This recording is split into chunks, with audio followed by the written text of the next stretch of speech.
இன்றைக்கி மஷ்ரூமை வச்சு சூப்பரான மஷ்ரூம் சிக்கன் 65 எப்படி பண்ணுறதுன்னு பார்த்துடலாமா? தேவையான அளவு மிளகாய்த்தூள், உப்பு,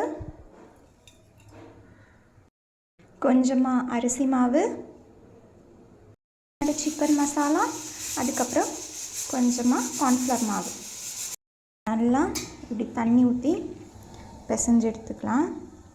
இப்போது நல்லா மசாலா மிக்ஸ் பண்ணதுக்கப்புறமா மேரினேட் பண்ணி வச்சுக்கலாம் ஒரு 1/2 அன் ஹவர். கடாய் நல்லா சூடானதுக்கப்புறமா ஆயில் ஆட் பண்ணிக்கலாம். ஊற வச்சு 1/2 அன் ஹவர் ஆகிடுச்சு. இப்போ இதை பொரிச்சு எடுத்துடலாம். இப்போது பொரிச்சு எடுத்துக்கலாம். மொறு மொறுன்னு கிறிஸ்பியாக மஷ்ரூம் 65 ரெடி ஆகிடுச்சு.